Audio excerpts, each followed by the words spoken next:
Vietnamese government directs comprehensive preparations for Lunar New Year.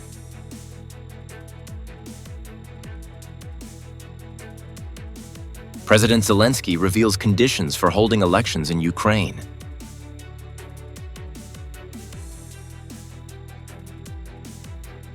Labor magnet, new tech powerhouses, redefining Nghe An's workforce. Hello, so good to see you again in today's news. I'm Hoàng Yến, and here we go, the first half of the show. The government had just issued resolution number 23 requesting ministries, sectors, and localities to focus on thorough preparations for the 2026 Lunar New Year.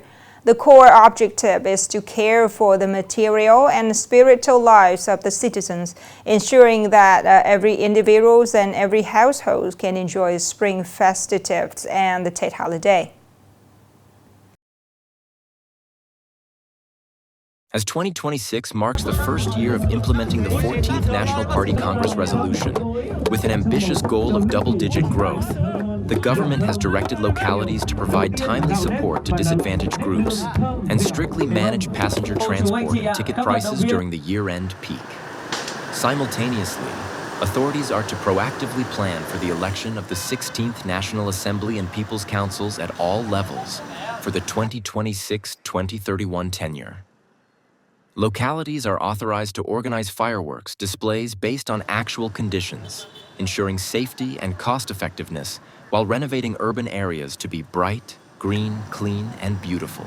Additionally, agencies must closely monitor natural disasters and diseases while effectively implementing the winter-spring crop production, creating momentum for a socio-economic breakthrough from the first months of the year. President Volodymyr Zelensky has affirmed that Ukraine will only hold elections once necessary security guarantees are achieved and a ceasefire with Russia is established. He dismissed reports suggesting that Kiev is preparing for a vote under pressure from the United States. Черговий російський масований удар у їхньому типовому стилі. The issue of presidential elections in Ukraine was raised by U.S. President Donald Trump a few months ago. In response, Zelensky affirmed his readiness to hold elections even during wartime, but this would require amendments to Ukrainian law. At the same time, he set a condition for his partners. A ceasefire must be guaranteed during the election period. On February 11th, the Financial Times continued to spread information suggesting that Zelensky might announce an election date of February 24th. However, a source from RBC Ukraine said there are currently no plans to make such an announcement, as the necessary security conditions for holding elections have not yet been guaranteed.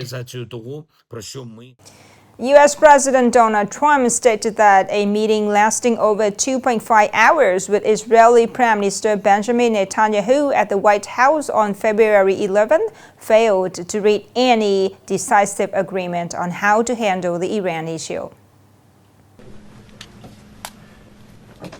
Although describing the meeting as very good, Trump did not publicly accept Netanyahu's proposals. However, the U.S. leader emphasized that negotiations between Washington and Tehran would continue to seek a possible agreement. And I think Trump affirmed his priority of a diplomatic solution, but warned that the U.S. would have to wait and see if no consensus was reached. Earlier, he had threatened airstrikes against Iran if negotiations failed. So we decided On the to break Israeli a convention side, to upgrade a Netanyahu new one. emphasized his And that country's is to security award, needs in the context of the the Israel negotiations, Prize, and which expressed in his almost desire our for 80 the years U.S. to we've never expand the awarded it negotiation to a framework, non-Israeli. not only to nuclear And we're weapons, going to award but it also to this include year, Iran's missiles and proxy to forces. President Trump. This was announced formally. Upcoming are some updated news. According to Savills Asia Pacific Outlook 2026 report, Vietnam continues to be a market with positive prospects thanks to its solid macroeconomic foundation.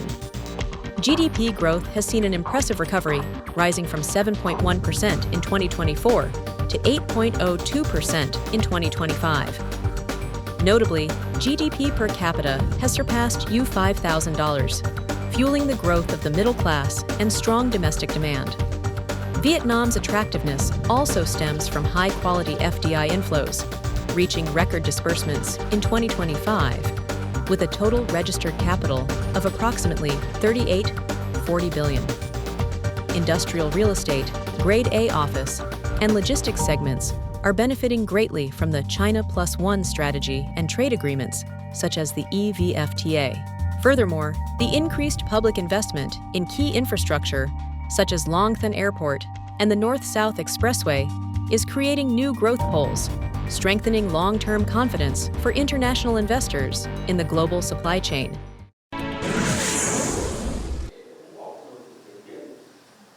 Nghe An currently has 57 typical OCOP products that have achieved 4 to 5-star ratings and have been selected for digitization using 3D 360 technology. Each OCOP product has a complete data profile, integrating images, videos, legal information, and explanatory content using 3D 360 technology. In particular, the virtual display space is designed to be user-friendly, allowing viewers to explore and learn about the products directly on the screen with a nearly realistic experience. Notably, this platform integrates a multilingual AI virtual assistant capable of automatic narration, supporting information search, and providing product advice via voice or text. The integration of AI into the system not only enhances the user experience, but also expands the reach to domestic and international customers.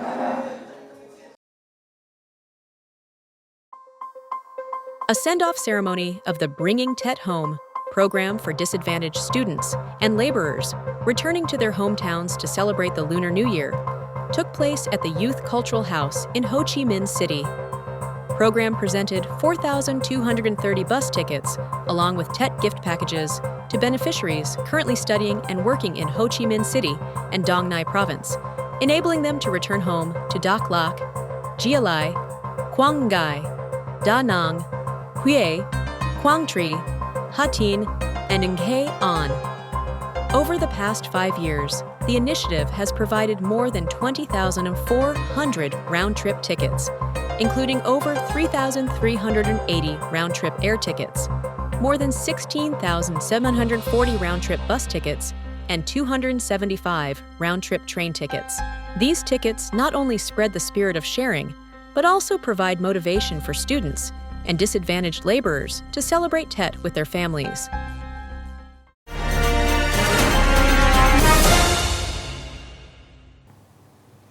Nghệ An was once among the provinces with the highest rates of labor migration in the country. However, in recent years, the emergence of multi-billion-dollar tech powerhouses within local industrial parks has acted as a powerful magnet, drawing the peoples of Nghệ An back to their homeland. More in this story today.